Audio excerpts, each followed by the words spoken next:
안녕하세요. 새롭게 하소서 주영훈입니다. 안녕하세요. 송지은입니다. 안녕하세요. 박연입니다. 가끔 이성적이고 논리적인 분들 가운데 이 성경 말씀이나 하나님의 존재를 내 머리로 이해해야 난 그래 이해가 안 된다. 난 머리로 이해해야 믿을 수 있다라는 분들이 가끔 계시잖아요. 네. 오늘 모실 분이야말로 정말 이성적이고 논리적이고 과학적인 그런 지혜를 가지신 분이라고 합니다. 맞습니다. 얼마나 이성적이고 논리적이고 과학적이신지 서울대 수학과를 졸업하셨고요.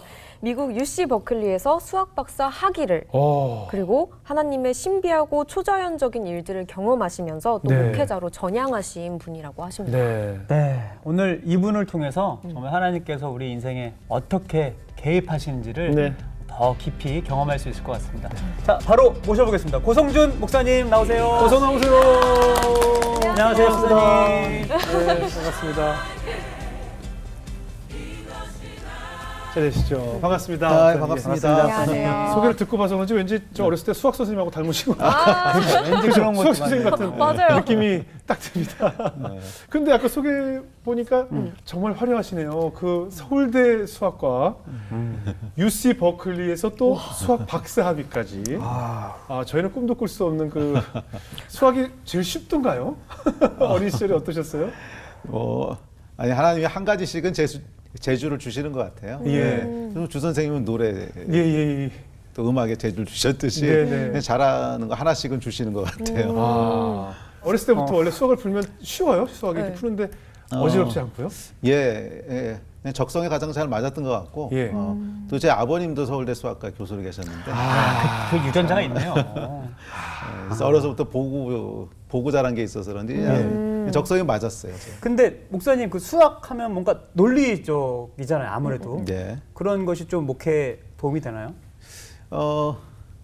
뭐 아무래도 좀 영향은 있겠죠. 네. 그래서 그런 영향 때문인지 몰라도 사람들이 이제 그런 얘기하는 건 가끔 들어요. 제 설교나 목회가 30대 남자 엔지니어들한테 특화된 것 같다고. 진짜 그렇겠네요. 그래서도 보니까 아무래도 교회도 남성들 비율이 좀 높고 네. 그런 영향이 있는 것 같아요. 우리 목사님이 사실 굉장히 이성적이고 논리적이라고 저희가 소개를 했지만 목사님께서 의외로 초자연적인 경험을 많이 하셔서 제가 그 간증을 좀 나눠보고 싶어서 오늘 모셨습니다. 예.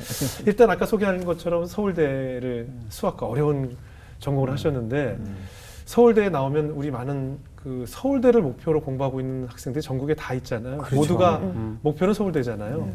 근데 그 목표가 서울대를 놓고 공부를 하다 보니 저기만 가면 마치 그 후에 인생은 다 보장이 된 것 같고 행복할 것 같은 어떤 그 천국을 꿈꾸는 듯이 꿈을 꾸고 있거든요. 직접 졸업을 해보셨는데 그것이 우리 어떠셨습니까? 직접 해보셨니까. 글쎄요. 근데 뭐 저도 비슷했던 것 같아요. 네. 중고등학교 때까지는 네. 그냥 좋은 대학만 가면은 이제 인생이 행복해지고, 네. 그리고 인생에 아무 문제도 없을 것 같고, 네. 그리고 지금 내가 행복하지 못한 건 아직 좋은 대학을 가지 못했기 그래요. 때문이고, 그렇게 믿고 살았어요. 그게 뭐 네. 저희 세대 때 신화같이 다들 믿는 그렇죠, 거예요. 근데 그렇죠. 요즘도 마찬가지겠죠. 그렇죠. 예. 그렇게 살아서는 서울대학만 가면 인생이 다 끝나는 줄 알고, 네네네. 그래서 열심히 공부해서 이제 뭐 다행히 이제 서울대를 갈 수 있었는데. 네. 가니까 처음엔 되게 행복하더라고요. 네. 그런데 그 약발이 딱 6개월 가더라고요. 6개월. 그거밖에 안 가요? 한 6개월 지나고 나니까 네. 일단은 중간고사 보고 나니까 불행해지고요. 아 그래요? 왜요? 아니 뭐 성적 다들 잘하는 비슷한 사람이- 사람들만 모아놨으니까 다 이제 잘하는 사람들만 있었어요. 그렇죠. 누군가는 이제 한 번도 받아본 적이 없는 등수를 받아야 되는 거죠. 그런 것도 있고 또 저희가 대학 다닐 때가 이제 한참 민주화 운동 할 때였는데 예. 이제 80년대였는데 네. 그때 학교에서 여러 명이 이렇게 죽어나가고 그러는 예. 뭐 그런 상황이었잖아요. 그래서 고민도 많고 그렇다고 뭐 직접 학종운동에 막 뛰어들 만한 그런 용기는 없고 네. 뭐 그러다 보니까 모든 게 허무하고 예. 그래서 에라 모르겠다 그냥 놀아보자. 예. 그래가지고서 대학교 1학년 동안을 그냥 논 것 같아요. 주구장창 놀았는데 예. 그리고 뭐 고3 때까지 하여간 대학만 가면 놀리라 뭐 이런 예, 마음도 그렇죠, 있었고 근데 놀아보니까 이상한 게 노는 거에도 한계 효용 체감의 법칙이 있더라고요. 네, 어떻게? 야, 이게 뭔가 수학적인 와. 아, 역시. 이게 놀수록 만족이 떨어지는 거예요. 그러니까 처음에는 한 10 정도 놀아야 그런 말. 어떻게 노셨는데요? 어떻게? 그 뭐 하고 당시에 노셨어요? 놀 수 있는 건 다 했어요. 근데 뭐 이거 하시면서 그렇죠. 이거 하시고요? 그렇죠. 뭐 춤추러 다니고 술 네네, 마시고 이거 하시고. 뭐 손으로 다 되네요. 그럼 그런 이거. 집에 안 들어가고 이런 거죠. 네네. 그래서 집에 들어간 날이 한 반도 안 되죠. 예.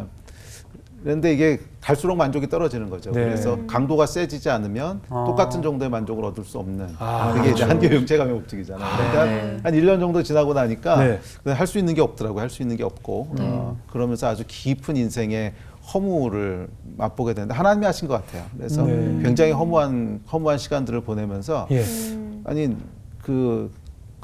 가장 행복할 거라고 생각하는 순간에 서 있는데 예. 그 약발이 1년도 안 가는 거면 네. 그럼 앞으로 또 무엇을 이루고 성취하고 한다고 한들 그게 나를 어떻게 그 무슨 의미가 있을까? 그게 나를 어떻게 행복하게 할까?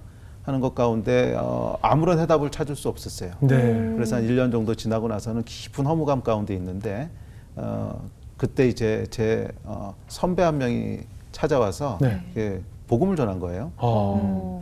복음을 전하셨는데 자존심이 많이 상했어요. 왜냐하면 저 모태신앙이었거든요. 네. 모태신앙이 아니고 조모태신앙이에요. 저희 할머니가 처음 복음을 받아들이셔서 저희 아버님이 모태신앙으로 자라셨고 예. 제가 3대째라서 근데 아니 이 전도를 3대째 내려오는 네. 사람한테 복음을 전한다는 예, 예. 게 조금 자존심 상하고 그렇죠. 얼마나 네. 내가 안 믿어 보였으면. 그렇죠. 네.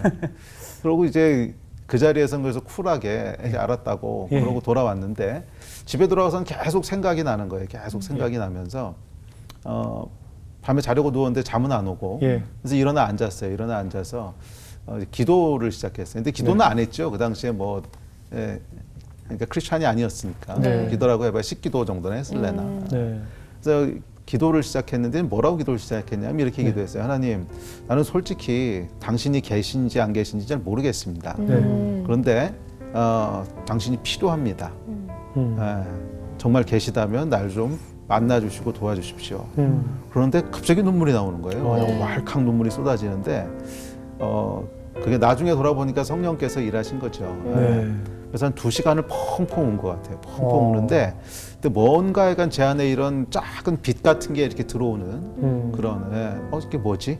근데 뭔가가 약간 제 안에 빛이 들어오는 그런 느낌이 들면서 잠이 들었어요. 네. 다음날 아침 일어났는데 정말 세상이 완전히 달라 보이고 아, 그래요. 완전히 세상이 달라 보이고 예. 아 그렇구나 창조주 하나님이 계셨구나 와. 나를 만드신 분이 계시고 그분이 나를 향해서 계획을 가지고 계시는구나 이걸 알게 되는 순간 제 안에 있던 이 허무의 원인이 뭔지를 알게 되고 이제 그러면서 제가 이제 크리스찬이 됐어요. 네. 그리고 이제 너무 감사하고 기뻐서 네. 한 6개월을 이렇게 펑펑 울고 다닌 것 같아요. 이렇게 길 가다가 하늘만 봐도 눈물이 나오고 감사의 눈물이요? 그냥 감격스러운 거예요. 막 새만 봐도 감격스럽고 네. 나비만 봐도 너무 아름답고 하나님 어떻게 저렇게 만드셨지? 그래서 한 6개월 울고 다니다가 제가 서원을 했어요. 하나님 나는 평생 주의 일하면서 살았으면 좋겠습니다. 근데 뭐 주의 일이 그 당시에는 뭔지 잘 몰랐는데 내가 뭐 주의 나라의 일을 하면서 살았으면 좋겠습니다. 했던 기억이 나요. 이게 35년 전인데. 그 목사님 원래 좀 오해일 수 있는데 좀 수학 잘하는 친구들은 왠지 눈물도 없을 것 같고 바늘로 찔러도 뭐 피 안 나올 것 같고 뭐 이런. 근데 그 전에는 막 눈물 이렇게 안 흘리셨죠? 그럼요. 원래 뭐 이렇게 그걸 많이 어떤 우는 사람은 성령 아니죠. 체험 주님의 어떤 마음을 느낀 이후에 우신 거잖아요. 그렇죠? 그렇죠. 맞네요. 그 변화가 있어요, 진짜. 그럼 그렇죠. 그거 말고도 약간 변화가 많으셨나요? 다른 것들 중에서도? 하여간 보이는 게 전부 달라 보였어요. 보이는 게 달라 보였고 와. 그 다음에 신기한 변화가 하나 있었는데 성적이 좋아졌어요. 아, 대학 이거, 때, 이걸 어떻게 감사하게. 설명해야 될지 모르겠는데 성적이 아주 좋아졌어요. 그거는 막 마음이 확 안 한다. 아니 뭐, 그렇게 은혜를 받으니까 또 성적도 좋아지시고 그러게요. 또 공부를 똑같이 하는데도요. 더 하셨어요? 아니 공부하는 게 재밌어졌어요. 학점도 학점이 아주 좋게 나왔죠. 와. 그러니까 이제 미국의 조원 대학으로 유학 갈 수 있었던 게. 그럼 그 후에 이제 성적이 좋아지셔서 결국 서울대 졸업하시고 유학까지 가신 거죠? 예. 유학 갔어도 사실 뭐 힘든 일들이 많이 있잖아요. 뭐 예. 건강은 어떠셨어요? 유학 가서 네. 건강이 좀 안 좋아진 적이 있었어요. 네. 그 34살 정도 됐을 때였던 것 같은데. 네. 근데 유학이 이제 끝날 때쯤 됐을 때였는데 몸이 너무 안 좋아서 네. 이제 그 병원에 갔어요. 네. 근데 뭐 미국 병원이니까 말도 잘 안 통하고 힘들긴 한데 예. 몸이 너무 안 좋으니까 간 거죠. 그래서 의사가 이렇게 진찰을 해보고 검사를 해보더니 뭐 다음 주에 다시 보세요. 그래서 그 다음 주에 갔더니 이제 결과를 보면서 검사 결과를 보면서 당신은 간이 지금 아주 심각하게 안 좋다고. 근데 이 정도 수치면 앞으로 한 10년 정도 있으면 당신 간은 이제 완전히 멈출 거라고. 그래서 이게 무슨 얘기지? 내가 영어를 잘 못 들어가지고 잘못 들었나? 그래서 이제 떠듬대는 영어로 물어봐서 해서 그럼 혹시 내가 죽을 수도 있다는 얘기입니까? 그러니까 그런 얘기를 해요. 그래서 10년 있으면 당신은 간 기능이 정지될 가능성이 아주 높고 그래서 죽을 수도 있다고. 그러고 집에 돌아왔는데 이게 뭐 잠도 안 오고 일도 손에 안 잡히고 아이들 결혼해가지고 이제 아이도 조그맣게 있고 그랬는데 아니 가만히 있어 10년이면 근데 44살인데 우리 애들이 한참 공부하고 이럴 때인데 이게 도대체 무슨 얘기냐. 그래서 불안하잖아요. 불안하니까 잠도 안 오고 뭐 이제 일도 손에 안 잡히고 이러고 있었는데 우리 며칠을 고민한 것 같아요. 근데 며칠을 고민하는데 이제 기도하는데 하나님께서 이렇게 어떤 말씀 하나를 딱 떠올리게 하셨는데 내가 평안히 눕고 자기도 하리니 이제 그 말씀이 나옵니다. 근데 그 말씀을 제가 딱 보는 순간 제 안에 하나님께서 그런 마음을 주시는 거예요. 너의 죽고 사는 것은 간에 달린 게 아니고 내 손에 달린 거라고. 너의 죽고 사는 건 간에 달린 게 아니고 내 손에 달린 거라고. 그러면서 번개같이 제 안에 무슨 말씀이 떠오르냐면 너는 간 때문엔 절대 안 죽어. 하는 이 말씀이 떠오르는 거예요. 그래서 이게 뭐지? 더 무섭지 않나요? 간 때문에 죽는 간 때문에 절대 안 죽어. 다른 거. 근데 정말 재밌는 게 뭐냐면 지금 제가 이제 50대 중반이 넘어갔는데 그러니까 정기적으로 검사를 하잖아요. 그러면 이제 뭐 수치들이 조금씩 높은 수치들이 나오죠. 이제 뭐 혈압도 좀 높고 이런 수치들이 나오는데 간 수치만 딱 정상이에요. 다른 수치는 다 높고 하나님이 참 정말 말씀을 지키시는구나. 간 때문에는 안 죽겠구나. 다른 건 몰라도. 아니 굉장히 그 이성적이시고 논리적인 분이 이런 체험을 하시면 어떤 생각이 드세요? 하나님은 우리의 그러니까 저는 개인적으로 하나님이 이렇게 비이성적이라고 생각하지는 않습니다. 이유. 그 우주를 만드신 분이 얼마나 과학적으로 만드셨어요. 아주 철저하게 룰에 따라 만드셨는데 근데 이성에 갇혀 계신 분은 아니신 것 같아요. 그걸 훨씬 초월하신 분이셔서 이성은 하나님의 한 부분일 뿐이고 우리가 이해할 수 없는 수많은 부분들이 있는 거죠. 그래서 수학적으로 얘기하면 사실은 내가 하나님을 다 이해할 수 있으면 내가 하나님보다 큰 거지요. 그렇죠. 그 얘기는 그 하나님은 나를 만드신 하나님이 아니라 내가 만든 신이라는 뜻이겠죠. 그렇죠. 그리고 그러니까 진짜 하나님이 나를 창조하셨다면 이해할 수 없는 부분이 반드시 있어야겠죠. 나보다 크신 분이니까. 저도 그렇게 생각합니다. 내 머리로 이 작은 머리로 성경의 모든 말씀이 이해가 된다면 전 하나님이 아닐 거라고 생각이 들어요. 어떻게 감히 내 머리로 그 하나님의 모든 뜻을 이해할 수 있겠어요. 그러면 그 말씀이 이제 간도 평안해지고 그 당시 스트레스를 많이 받으셨었나 보죠. 그렇죠. 뭐 아무래도 공부하다 보니까 스트레스가 좀 있었는데. 그 원인이었겠죠. 거기 유학하시면서 이제 아무래도 박사학위 준비하시면서 또 논문도 쓰시고 하셨을 텐데 논문 쓰시면서 또 놀라운 체험을 하셨다는데 어떤 체험을 하셨나요? 제가 논문을 다 마치고 그때 이제 6년 차였어요. 박사학위 6년 차였는데 논문을 다 마치고 그 논문 보면 디펜스라 그러지 이제 그러니까 교수들 모아놓고 발표를 합니다. 그러면 이제 뭐 통과 아니면 페일 뭐 이런 거 결정하는 건데 이걸 다 끝났어요. 끝나서 이제 그냥 사인만 받아서 내면 되는 그러니까 학위가 다 끝난 거죠. 이제 그런 상태였어요. 그런 상태였는데 교수한테 이제 사인을 받으러 가기 조금 전이었는데 뭐 시간 여유가 조금 있어서 뭐 당장 오늘 가지 말고 한두 달 있다 가도 되겠네. 그래서 한 달 정도 있다 이제 지도 교수를 찾아갔어요. 사인해 달라고. 그러니까 미리 받아도 되는데 그냥 여유가 좀 있어서 한 달 있다 찾아갔더니 교수가 잠깐 앉으라 그러더니 저기 옆에 있는 스탠포드 대학에 있는 어떤 교수가 네 논문을 읽어보고는 조금 이상하다고 이메일을 보냈다는 거예요. 어저께. 그 얘기를 듣는데 재수 없다. 그러니까 하루만 빨리 갔으면 하루만 빨리 갔으면 그냥 사인 받아 내면 되는 건데 이게 어쩔 수 없잖아요. 뭐 이상하다고 왔는데 사인 받아서 낼 수는 없거든요. 그게 이제 학계의 룰이라서 그래서 알았다고 그럼 제가 다시 한번 보겠다고. 그리고 이제 그 논문을 다시 이렇게 읽어보기 시작했는데 처음에는 작은 실수인 줄 알았더니 아주 큰 실수를 저지른 거였어요, 논문에서. 그래요? 본인도 발견하셨어요? 그렇죠. 그러니까 이게 결과가 틀린 건 아닌데 수학은 A면 B고 B면 C고 C면 D고 이게 빈틈이 없어야 되는데 중간에 설명이 안 되는 데가 하나 있는 거예요. 왜 요거면 요건지. 그게 이제 크게 벼 있는 데가 한 군데 있는 거죠. 그래서 이거를 고쳐야지 이제 졸업이 되니까 고쳐야겠다. 그래서 처음에 쉽게 고칠 줄 알았는데 해보니까 이게 아주 큰 실수를 저지른 거예요. 이건 뭐 도저히 갭을 메울 수가 없는. 그래서 할 수 없이 이제 졸업을 한 학기를 미뤘어요. 한 학기를 미루고. 그 정도로. 이 문제를 풀려고 이제 매달렸는데 거의 그냥 페인처럼 매달렸어요. 그래서 네. 뭐 세수도 안 하고 면도도 안 하고 네. 아침에 일어나면 이제 문제 풀기 시작하다가 잠깐 쓰러져 자다가 뭐 이렇게 했는데 이게 가보니까 이게 풀 수 있는 문제가 아니더라고요. 네. 그러고 나서 생각하니까 이 등골이 오싹해지는 거야. 이걸 못 풀면은 예. 그때가 6년 차였기 때문에 계속 연기를 할 수는 있는데 졸업을 예. 그러면은 장학금이나 이제 그 생활비가 안 나와요. 네. 그때까지는 다 생활비가 나왔는데 그럼 뭐 저희가 뭐 부자도 아니고 공부할 수 있는 길이 없는 거죠. 네, 그래서 이번 학기에 졸업을 못하면 네. 중간에 포기하고 돌아가야 될지도 모르는데 예. 그거는 보통 일이 아니더라고요. 나이도 30이 넘었으니까 그러면 직장을 어떻게 잡아야 되고 그다음에 제가 공부할 때 이제 국비학생으로 공부를 했는데 그거를 또 다 갚아내야 되거든요. 아. 이제 3년 동안 생활비랑 학비를 다 대준 건데 나라에서 그것도 갚아내야 되고 그래서 졸업 못하면 인생이 망하겠더라고요. 네. 그래서 정신없이 하다가 이건 불가능하다고 하는 생각이 거의 들 때쯤이었는데 어느 날은 새벽 3시쯤에 이 문제 풀렸어요. 그래서 네. 하나님 감사합니다. 그래서 너무 막 좋아서 네. 그 시비 걸었던 이제 그 스탠포드 교수한테 쫙 이렇게 했다고 써서 보내고 네. 누웠어요. 자려고. 예. 누웠는데 잠은 안 오고 계속 그 생각이 나는 거예요. 네. 계속 그 생각이 나다가 이게 이제 생각 안 해도 되는데 네. 근데 이게 하도 오래 몇 개월을 그러고 있다 보니까 생각이 계속 돌아갔나 봐요. 아침 7시쯤 됐는데 스스로 또 틀린 걸 찾은 거예요. 그러니까 전혀 해결된 게 아니었어요. 제가 착각한 거였어요. 또 다른 전혀 실수가 해결된- 있었군요. 예, 그러니까 전혀 해결된 게 해결된 게 아닌데 아니었어요. 네. 예, 근데 착각을 한 거예요. 그래서 그럼 그렇지 문제가 풀리겠냐. 그러고 잤어요.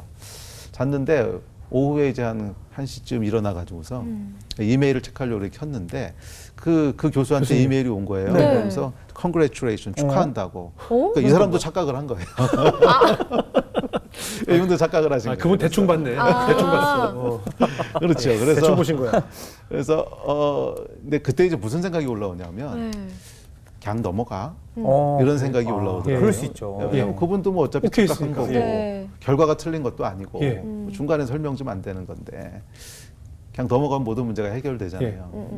그 마음이 올라오는데 그때 이제 큐티를 하려고 큐티 책을 폈어요. 제가 네. 매일 성경을 따라서 큐티하고 있었는데 네. 예, 그때 본문이 요한복음 4장에 이제 흰옷 입은 주의 백성이 나오는 순결한. 본문이었어요. 예.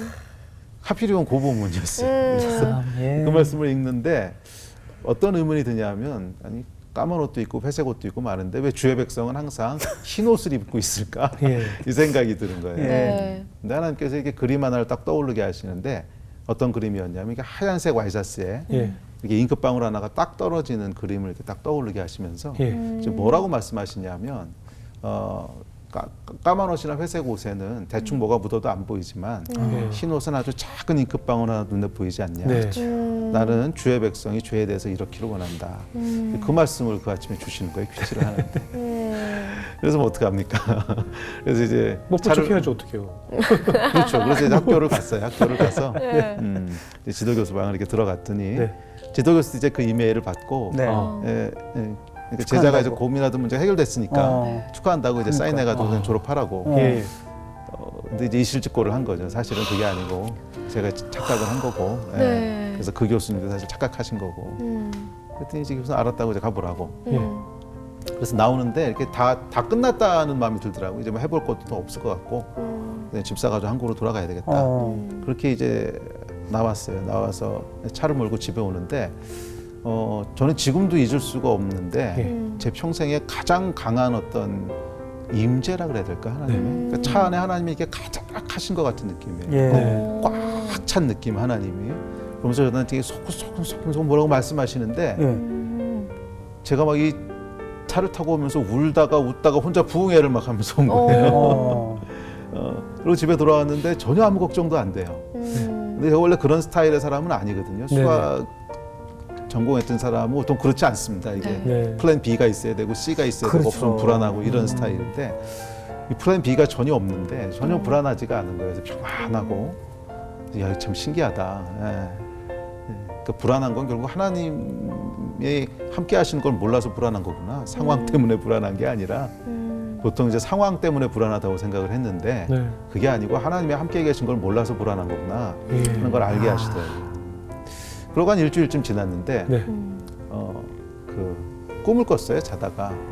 근데 꿈에서 제가 그 문제를 또 열심히 풀더라고요. 풀렸어요. 꿈에서 보통 풀리죠. 어. 네. 또 일어났는데 보통 꿈에서 풀리지만 일어나면 기억이 안 나죠. 그렇죠. 근데 그건 이제 개꿈인데 네, 하나님이 주신 꿈은 좀 다르더라고요. 일어났는데 정확히 기억이 나는 거예요. 어떻게 풀었는지가. 다시 이렇게 써봤는데 그게 풀린 거예요. 네. 근데 그 푼 방법이 뭐 여기서 설명할 수는 없는데 네. 이렇게 사람이 생각해서 풀 수 있는 방법은 절대로 아니에요.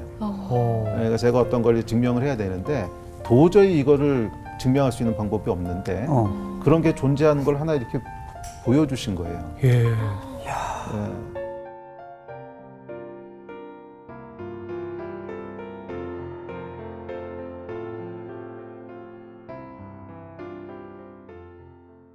그렇게 힘들게 졸업하시고 유학하셔서 그 힘든 생활을 버티셔서 학위까지 받으시고 그 다음에 이제 교수로 가는 것이 어떻게 보면 정식 코스고 길인데 네. 어떻게 갑자기 목회자의 길로 바꾸실 생각을 하셨어요? 그냥 이제 은혜가 있어서 그랬던 것 같은데 네. 목회는 또 좀 달랐던 것 같아요. 네. 목회는 저는 이제 선교사로 갈 생각은 했었는데 네. 목회자를 할 거는 정말 생각을 한 번도 안 해봤어요. 네. 그러니까 대학교 1학년 때 예수님 만나고 나서도 그냥 주의 일하면서 살겠다고 했는데 네네. 제일 좋은 게 그냥 대학생들 캠퍼스에서 만나는 게 그렇게 좋았어요. 그래서 그냥 평생 캠퍼스에서 대학생들 이렇게 전도하고 성경 공부하고 하면서 살면 좋겠다. 그래서 이제 교수를 하겠다는 생각도 했던 건데. 네. 근데 제가 왜 이제 목회는 생각을 안 했었냐면 말을 더듬었어요. 네? 예? 근데 말을 아주 심하게 더듬었어요. 지금은 전혀 안 그러신데요? 지금은 안 더듬지요. 네. 근데 젊었을 땐 굉장히 심하게 더듬어서 네. 그냥 이렇게 그러니까 일반적으로 대화할 때도 불편하고. 그 정도였어요? 예. 그리고 이게 앞에 서서는 거의 아무 얘기도 못 하고 앞에 나가면 더더더더 하다 들어오고. 예. 그래서 제가 가장 어려웠던 게 뭐냐면 학창 시절에는 이렇게 그러니까 국어 시간에 책 읽으라고 그러잖아요. 네네. 이건 아주 지옥 같았어요. 이게 안 되니까. 그리고 교회에서 이제 대표 기도하라 그러면 도망가고. 그래서 제가 목회를 할 거라고는 정말 생각을 못했어요. 예. 그런데 어떻게 어떤 은혜가 임하셨을까요? 그러면 마치시고 학위를 마치시고 그 다음에 한국에 오시면서 선교를 해야겠다 라는 결심을 하셨고 예. 그럼 실행을 하셨을 거 아니에요? 예. 예. 그래서 제가 이제 미국에서 공부할 때 네. 이제 국비유학생으로 공부를 했었기 때문에 네. 그 공부를 마치면 한국에 돌아와서 3년 동안 일을 해줘야 되는 의무 조항이 있었어요. 네. 그래서 한국에 돌아와서 3년 준비해가지고 이제 선교사로 나가야겠다. 네. 그래서 선교단체에도 지원을 해놓고 이제 네. 파송해주는 데다가 뭐 그러고 있었어요. 그래서 예. 한국에 들어왔는데 그 자리를 잡고 대학에 자리를 잡고 있었는데 그때 마침 저하고 미국에서 아주 친하게 지내던 목사님 한 분이 지금 저희 교회가 있는 수원에서 대학생들 몇 명이랑 교회를 시작하셨어요. 네. 그래서 저 교회를 도와드려야 되겠다. 워낙 친했던 분이니까 뭐 3년 있다가 이제 선교주로 갈 거니까. 그래서 그 교회를 도와드리러 갔어요. 갔는데 이분이 이제 미국 시민권자셨는데 교회를 개척하고 한 6개월쯤 지나셨는데 개인적으로 좀 그 미국으로 가셔야만 되는 사정이 생기신 거예요. 네. 그래서 교회는 개척됐는데 이제 목사님은 가셔야 되는. 그럼 갑자기 공석이 된 거네요. 그렇죠. 예. 그래서 저한테 그 목사님도 그러시고 또 같이 개척했던 집사님 한두 분이 선교사나 목사랑 비슷한 거 아니냐고. 3년은 계셔야 되니까 3년은 여기 좀 교회를 좀 맡아달라. 그러는 게 어떠냐고. 그래서 제가 아니라고 좀 부르심이 아니고 일단 아시다시피 말을 더듬어가지고 설교도 못한다고. 근데 이제 그 기도는 한번 해보셔야 되지 않냐고. 그래서 이제 그런 것 같아요. 생각해 보니까 기도는 해봐야겠더라고요. 네. 그래서 기도하러 기도원에 올라갔습니다. 기도원에 올라가면서 정말 하나님의 뜻이면 알아듣게 좀 말씀해 주십시오. 이게 이렇게 쉬운 결정이 아닌데 뭐 대충 감동이 있고 이런 걸로 안 되고 분명히 알아듣게 말씀해 주시면 제가 순종을 하고 아니면 그냥 원래 계획대로 3년 있다 선교지로 가겠습니다. 이러고 올라갔는데 제가 한 3일째 되는 날이었을 거예요. 네. 제 생에 처음으로 이렇게 초자연적으로 하나님이 말씀하시는 경험을 이제 하게 됐어요. 저는 그런 걸 한 번도 생각도 못했어요. 제가 자란 신앙생활했던 교회들이 아주 보수적인 교회들이었기 때문에 뭐 이런 건 상상도 못했고 이제 경험도 못했던 일인데 3일째 되는 날 하나님께서 이렇게 초자연적인 음성으로 말씀을 하시더라고요. 귀로 들리는 건 아닌데 귀로 들리는 것보다 훨씬 더 명확하게 들리는 그런 음성으로 말씀을 하셨는데 저의 어떤 이제 부르심에 대한 데스티니에 대한 말씀이었어요. 뭐라 그러셨냐면 네가 선교지에 들어가는 게 너의 데스티니가 아니고 너는 청년들을 도와서 그들을 훈련시키고 그들이 하나님의 사람으로 살 수 있도록 돕는 게 너의 이제 일이라고. 그 말씀을 듣고는 이제 그 다음 날 내려왔어요. 내려와서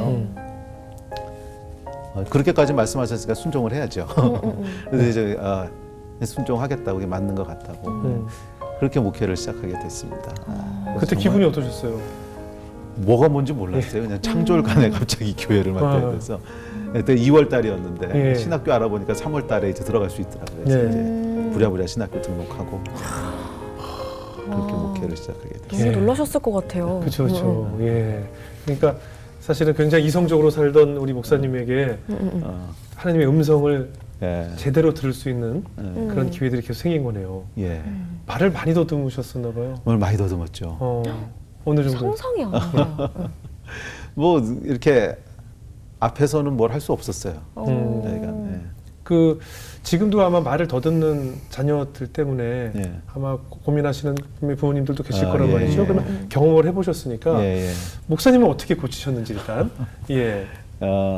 그 말 더듬는 사람들은 알 거예요. 이게 굉장히 괴롭습니다. 일단 그렇겠죠. 소통이 잘 안 되니까. 네네. 놀림도 많이 받잖아요. 예, 어렸을 때 예. 놀림도 받고. 그래서 그 내면이 굉장히 약해지죠. 네. 그래서 저도 아마 제일 처음 했던 기도가 말 더듬지 않게 해달라는 기도였던 것 같아요. 어렸을 때. 네. 그런데 34살, 35살이 될 때까지 하면 안 들어주시더라고요. 네. 아 그때까지. 네, 계속. 그래서 이거는 안 되는 건가 보다 그냥 그러고 있었는데 그 목회를 시작하면서 네. 설교 준비를 그러니까 첫 설교하는 날이었어요. 네네.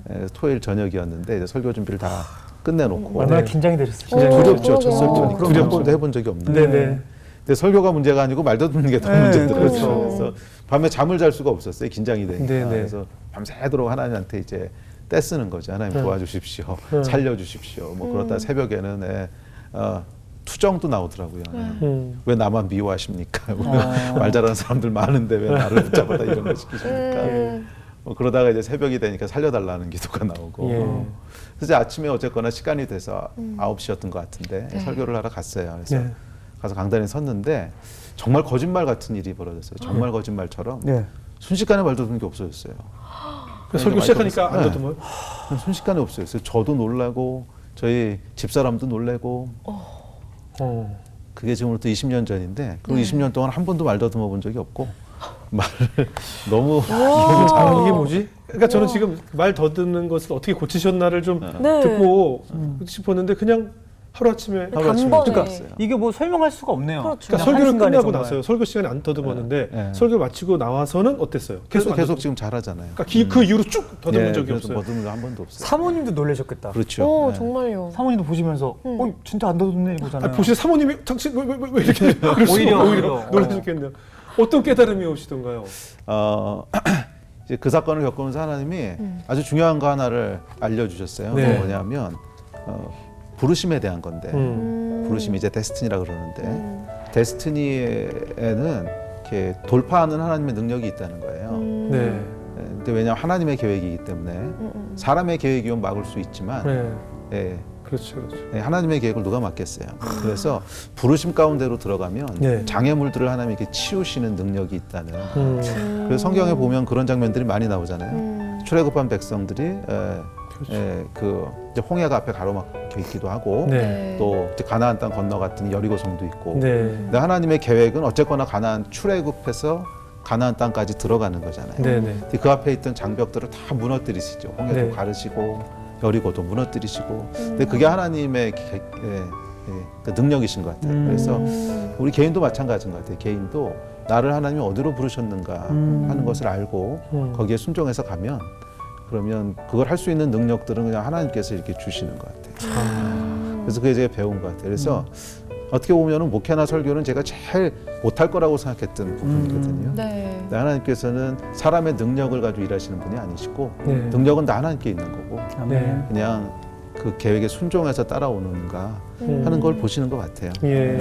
그 말씀 듣고 보니까 이거 하나님이 개입하시지 않으면 일어날 수 없는 일이잖아요. 그렇죠, 그렇죠. 근데 목사님 쓰신 책 중에 그 하나님의 계획에 관한 뭐 카이로스, 예. 그렇죠? 하나님의 시공간 예. 이런 책을 쓰셨는데 예. 사실 우리가 뭐 하나님의 시간은 카이로스, 우리의 시간은 크로노스 이렇게 표현하잖아요. 네. 그렇다면 우리가 살아가는 인생 가운데 어떻게 하나님이 내 삶 가운데 개입할 수 있는 그런 삶을 어떻게 살 수 있을까요?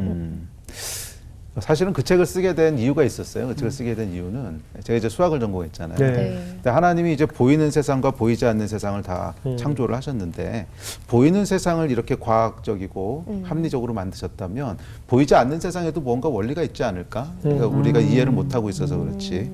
보이는 세상의 원리하고는 다르지만 하여간 여기도 원리가 있을 것이지 그냥 랜덤하게 아무렇게나 돌아가는 그런 혼잡한 세상은 아닐 거다. 그래서 영적인 세계에도 분명히 원리가 있을 거다 하는 마음을 가지고 이제 성경을 읽으면서 제가 알게 된 것들을 이렇게 기록한 건데 네. 그 보이는 세상만 있는 게 아니고 보이지 않는 세상이 분명히 있죠. 보이지 않는 세상이 없다면 하나님이 어디 계시겠어요? 그렇죠. 네. 보이지 않는 세상이 있는데 그래서 사실 그 책에서 제가 그러니까 이름을 붙이기를 이 보이지 않는 세계를 카이로스 시공간이라고 붙였고 보이는 세계 이제 크로노스라고 하는 건 보통 우리가 얘기하는 시계거든요. 시계죠. 네. 그래서 크로노스 시공간이라고 붙였는데 사람은 그 두 세계에 다 낀 존재죠. 네. 네, 그러니까 어떤 피조물도 두 세계에 다 존재하는 피조물은 없어요. 네, 짐승들은 그냥 보이는 세상에만 존재하고 뭐 하나님과 또 원수 마귀와 천사들은 보이지 않는 세계에만 있는데 사람은 두 세계에 다 존재하거든요. 그렇다는 것은 이 두 세계를 연결하는 통로가 될 수 있는 게 사람이라는 거죠. 그러니까 사람을 통해서 하나님의 그 시공간이 하나님의 시공간은 뭐냐면 하나님이 역사하시는 이제 시공간인데 네. 사람을 통해서 우리가 보이는 이 세상 가운데로 내려올 수 있다는 거죠. 통로니까 우리가 네. 두 세계에 다 속해 있으니까. 그러니까 예를 들면 이런 거예요. 예. 창세기 13장에 보면 그 아브라함의 이야기가 나오는데 네. 이제 하나님이 아브라함에 이렇게 말씀하세요. 그 동서남북을 바라보라고 이렇게 바라봅니다. 그랬더니 보는 땅을 다 내가 너한테 주겠다고 또 땅을 밟고 돌아다니라 그래요. 그러면서 밟은 땅을 다 너와 내 후손에게 주겠다고. 자, 그런데 그 동네는 아브라함이 살던 동네거든요. 네. 네. 그러니까 그날 처음 본 게 아닐 거란 말이에요. 또 그 땅도 처음 밟는 땅이 아니겠죠. 매번 밟았던 땅이죠. 그런데 왜 그날 보고 그날 밟은 것만은 특별했을까? 그것은 그 타이밍에 그때가 하나님의 시공간이 아브라함을 통해서 이 땅에 내려오는 특별한 타이밍이었던 거죠. 그걸 우리가 카이로스라고 부르는 거죠. 그래서 결국 사람이 이 하나님이 역사하시는 것을 경험하려면 이 땅에 보이는 세상이 아니라 하나님의 세상에 있는 것들이 이 땅을 이렇게 터치하면서 내려오는 그런 순간들, 그런 모먼트들, 그게 영적인 순간이죠. 그래서 그 영적인 순간들이 임팩트를 미치게 되는 것 같아요. 그러니까 제 삶에도 보면 뭐 항상 하나님이 저를 통해서 역사하신다면 가장 좋겠지만 뭐 인간이 그렇진 않잖아요. 네. 그런데 드문드문 그런 때들이 있죠. 그러니까 제가 아까 간증 나눴듯이 말도 걸 고치셨던 순간이라든지 아니면 저의 데스티니에 대한 걸 보여줬던 순간이라든지 꿈을 통해서 뭐 논문을 하게 하셨다든지 그것은 그냥 보이는 세상의 논리로는 설명이 안 되죠. 그런데 보이지 않는 하나님의 그런 능력과 또 하나님의 시공간이 어떤 한 사람을 통해서 이 땅 가운데 이렇게 내려온 거죠. 네. 그렇게 생각을 해요. 네. 지금 되게 재미있는 수학 시간 같지 않아요? 네. 너무 재밌어요. 집중이 됩니다. 정말 수학 선생님 같으세요. 네. 그런 일이 자주 일어나려면 어떻게 해야 될까요? 네. 저는 가장 중요한 거는 네. 믿음인 것 같아요. 믿음. 예. 믿음. 근데 믿음이라고 하는 건 뭐 될 거야 이런 믿음이 아니라 하나님에 대한 신뢰죠. 네. 네. 하나님에 대한 신뢰. 맞아요. 그것이 결국 어떤 영적인 세계를 움직이는 통로인 것 같아요. 네. 그래서 믿음이라고 하는 게 보통 예수 믿을 땐 전부 다 믿음으로 시작을 하는데 네. 35년 신앙생활을 해보니까 파도 모르겠는 게 믿음인 것 같아요. 믿음이라고 하는 거는 좀 신비한 면이 있는 것 같아요.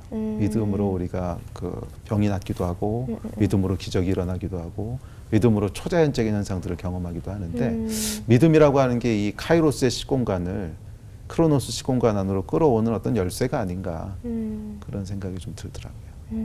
왠지 수학 공식 같다는 그러니까요. 수학 공식 같아요.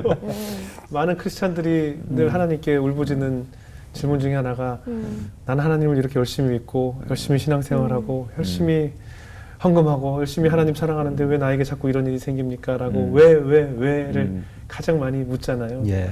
어떤 메시지를 전하시고 싶으세요? 아까도 잠깐 나눴던 말씀인 것 같긴 한데 네.